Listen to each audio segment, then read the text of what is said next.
One thing about the holidays, they come around the same time every year. In spite of that fact, is it just me, or does the time in between holiday seasons seem to go faster as we get older? I understand Christmas comes around every 365 days, but every year I almost feel caught off guard. If you're in that hole with me, I'm happy to share that there are things we can do to make finances as smooth as possible during the holiday season. And in this episode, I'm sharing a few ways you can set your finances up for success when we're in the thick of holiday season. You don't need a full year to plan. Just stick to these tips and you'll feel financially peaceful getting through another holiday season. So I've shared my experiences with holiday spending on the podcast before. Pre-City Girl Savings, I was constantly overspending on gifts for others and myself. And so much so that I'd start every new year off further behind in debt. Then came budgeting and money management and the City Girl Savings Frugal Fall Savings Challenge. I started this challenge a year after City Girl Savings was formed to help myself and the City Girl Savings community members save an extra $500 in just 8 weeks, just in time for Black Friday. Since then, this challenge has been my saving grace for having what I need financially for the holidays. And while this year's challenge is actually almost over, I won't really count that as a tip in this episode, but definitely make sure you're on the City Girl Savings newsletter so that you can be registered for next year's challenge and any other savings challenges we do throughout the year. But just to reiterate, saving $500 over the course of 8 weeks specifically for holiday shopping and spending and gifts and all of that has made a huge difference for me over the past almost decade. So let's get into how you can set yourself up for success during the holidays financially. I think the first thing that we want to do is get clear on the holiday priorities, okay? What truly matters to you? What is the most important thing to keep in mind when it comes to the holidays? Because let's be real, not every gift, event, or even tradition has to make it onto your priorities list, okay? So ask yourself honestly, what do I want to spend my limited money on this season? Is it gifts for people in my life? Is it experiences for myself? Is it travel to see family I haven't seen in a long time? Whatever those things are, there's no judgment, right? But prioritize the things that align with your values and even your family traditions if they still hold true to your heart. I think when we can establish those values and priorities, that will help eliminate any guilt we may feel when it comes to saying no to things that don't fit in that financially. So first things first, we need to get clear on what's truly important to us during the holidays. And once we do that, then we can start to be a little bit more financially strategic, because the next way to set yourself up or set your finances up for success during the holidays is to create a holiday specific budget, even if it's last minute, okay?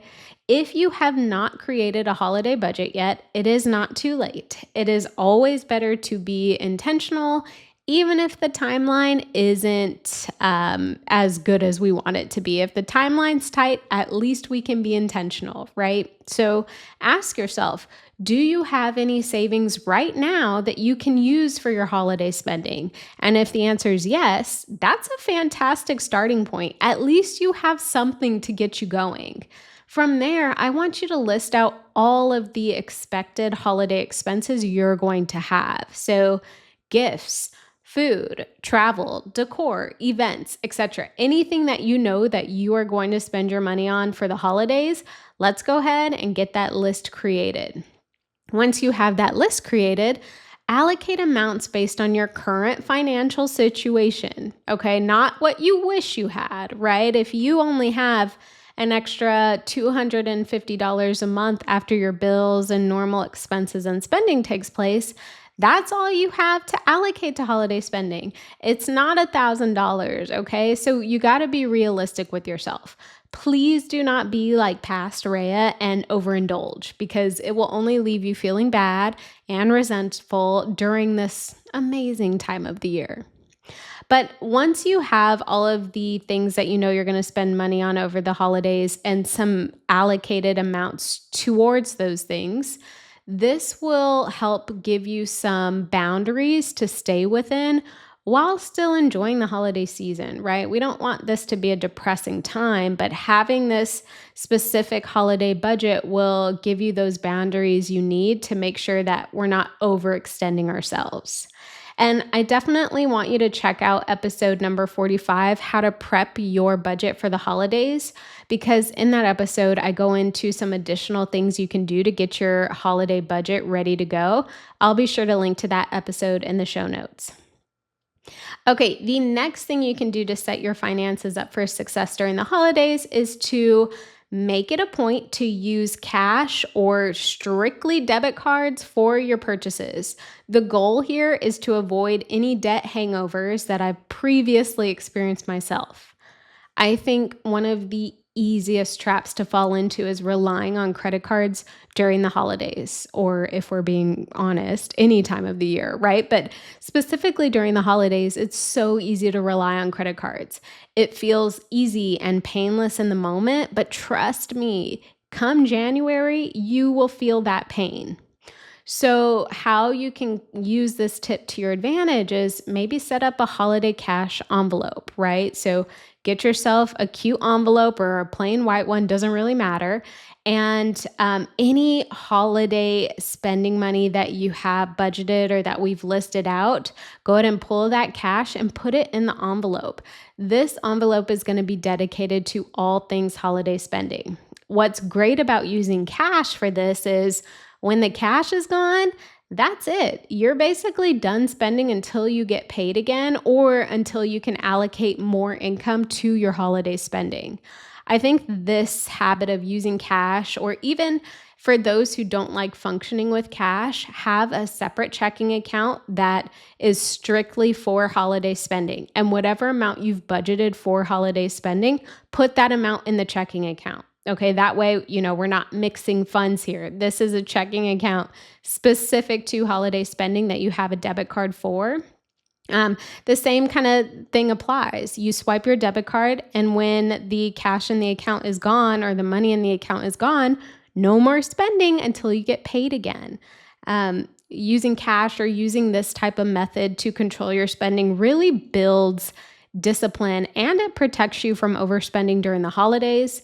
But again, this is a great practice for any time of the year. Me personally, I'm not a cash user, but I do have a separate checking account just for like my fun spending, for my discretionary spending. I have my budgeted amount going into that account and I use that for all things, whatever Rhea wants. Once the account balance drops to zero, no more spending for me. So again, you don't have to just use this tip during the holidays. It can be impactful any time of the year. The next way to set your finances up for success during the holidays is get creative with gift giving and make sure you always remember that it's not always about spending money, okay? Thoughtful doesn't always mean expensive. You do not have to spend exorbitant amounts of money on gifts. I think one of the biggest mindset shifts I personally needed to make was that Christmas gifts didn't have to always have a big price tag. I used to think that the more money I spent on getting gifts for my friends and family meant that I was a better friend or family member. And that is so not true. You do not have to spend a lot of money to show the people you care about that you care about them. So here are some ideas to kind of get you going. First, DIY gifts. Those are strictly from the heart. So think homemade candles, baked goods, personalized photo albums, or even photo books, even a handwritten recipe book of your favorite dishes that you can give to a friend or family member who loves to cook. I think these types of gifts take effort, right? And that's what counts. But even though they take a lot of effort and often not a lot of money, these are the types of gifts people cherish the most, right? So Get creative. DIY is a great option. Another option is experience gifts. So maybe instead of giving someone stuff or material things, consider gifting experiences. This could be offering a coffee date, planning a homemade brunch, or even gifting tickets to like a local event. I think the memory will last a lot longer than any material gift ever could. Another idea is just the gift of time or your service. So if you have friends or family members with young kids, offer a free babysitting night. For a busy friend, offer to help her with a home project. I think these gifts actually don't really cost you anything financially. Sure, you're going to be spending your time, but they may mean the world to the person who's receiving that gift. Another thing you can do is group gifting. So maybe in certain scenarios, whether it's at work or within your friend group, suggest doing a group gift where multiple people contribute to a purchase, and that purchase then becomes like a bigger, more meaningful item. I think this will cut your individual expense, but still results in the person you're giving the gift to getting a quality gift. Obviously, Secret Santa or gift exchanges are always a good idea. You can propose Secret Santa, White Elephant with family, friends, coworkers, and this really helps limit the number of people you have to buy gifts for, and it also keeps things pretty fun and affordable. And then I think my final tip on this is set your expectations early. Do not be afraid to have any upfront conversations with your friends or family members about simplifying gift giving. More often than not, they're probably feeling the financial pressure too and will be relieved. So don't be afraid to share that it's going to be a lighter year or we want to make things simple when we're giving gifts this year. It's not about the gift, it's about the thought, right? And so having those conversations really just make sure expectations are set for everybody.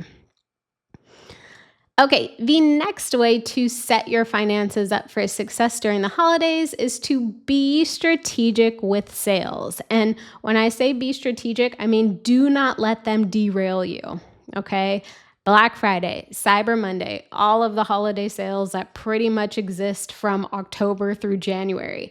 They are only good deals if you're already part of the planning process, right? If you are already planning on participating in the sales, that's when they're a good deal. If you were not planning on spending any money and a sale comes up, it is not a good deal. Girl math does not apply here. With no plan, spending $20 instead of $200 doesn't mean you saved $180. It means you spent $20 more than you budgeted. Okay, so be strategic with sales. Do not let them throw you off. We know that they are coming. Okay, so first things first, make a list and check it twice. Yes, holiday pun intended.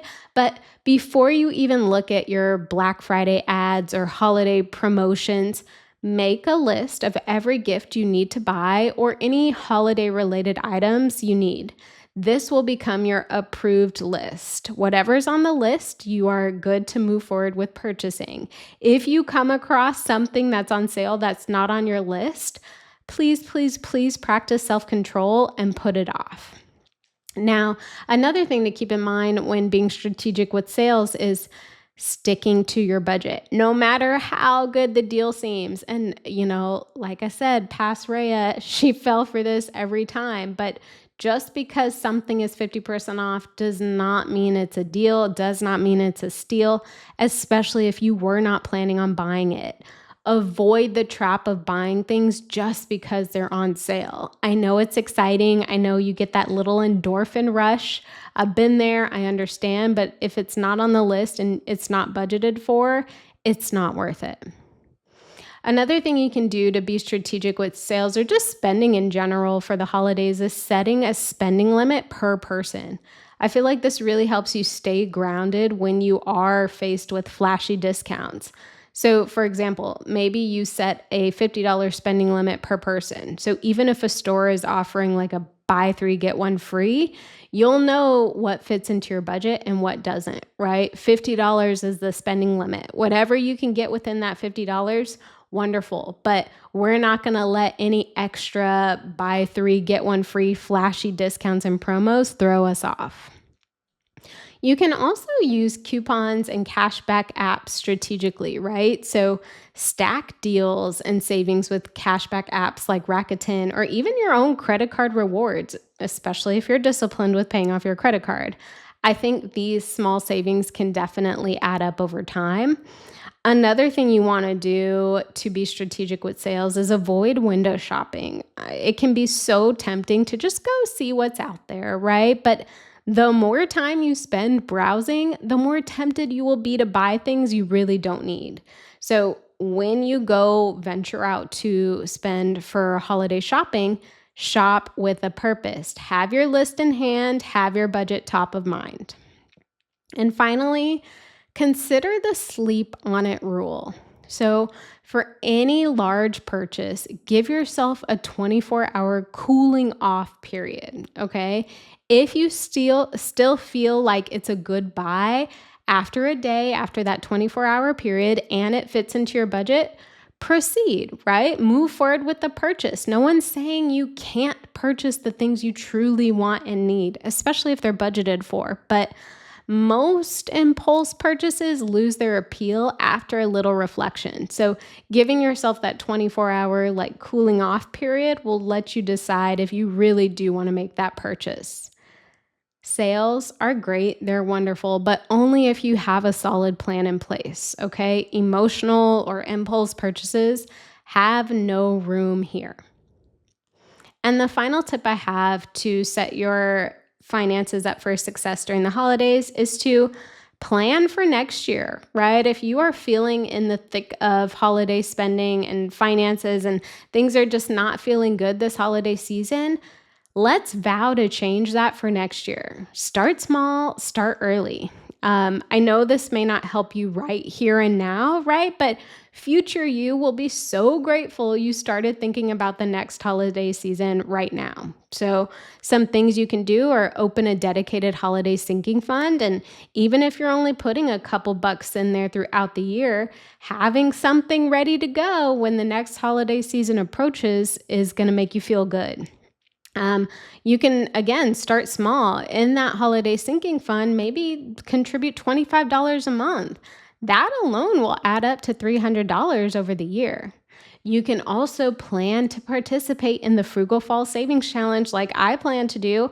I know every year I'm going to participate in that challenge and have $500 to dedicate to my holiday spending. So participate in challenges like that so you know that you're covered. I think anything you can do to just plan and prepare and be even just slightly more ahead for next year is going to help you break that cycle of last minute financial stress. It's a wonderful time of the year. We don't want to be stressed out. And if we can avoid it, we should. So, even if time got the better of you, you can still be financially successful during the holidays. And I think the tips I shared today can make all the difference for helping you get through this year. Learn what works well for you and your situation and make it a point to plan ahead for next year's holiday season.